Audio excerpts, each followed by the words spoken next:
Hello. What you're about to watch is a true story and was the hardest for me to write. If you'd like to support my dream to continue to write story, my memoir is called Wallace Park, a Memoir, is now available on Amazon.com. Please share and thank you for watching. And now to our story. In the halls of Chapman Elementary School, two young hearts named Eddie and Hazel became close friends. Eddie would often jog through the picturesque streets of the Portland, Oregon neighborhood where Hazel resided.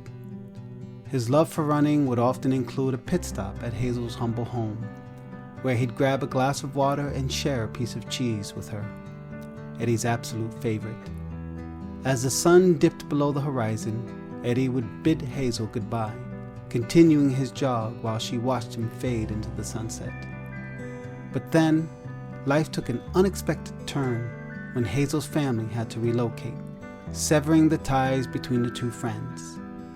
As time went on, so did several years, before destiny intervened and Eddie, overcome by nostalgia, decided to take a drive down memory lane.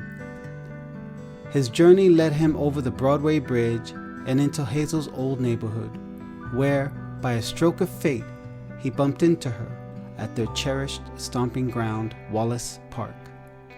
Overjoyed at their reunion, Eddie invited Hazel to drive his new car. However, the catch was that she didn't know how to drive a stick. Undeterred, Eddie took on the role of a teacher, and amidst laughter and joy, Hazel learned the skill. Together, they set off around the Portland Flats, weaving through the streets of their shared past.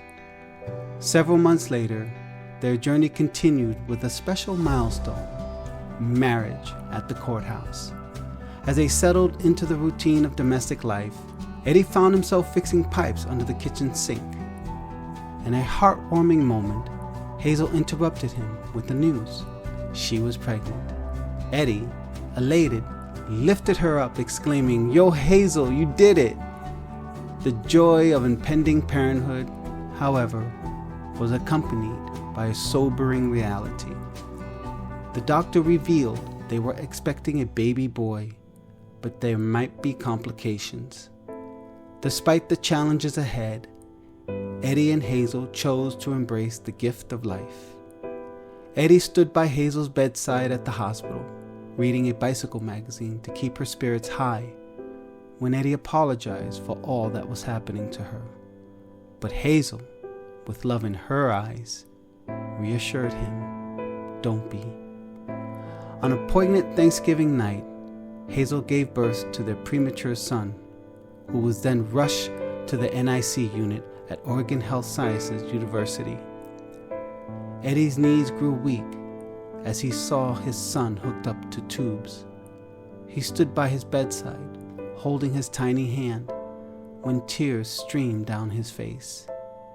In a moment of strength, Eddie proudly told his son that he was named after his best friend, Edmund, who had passed away.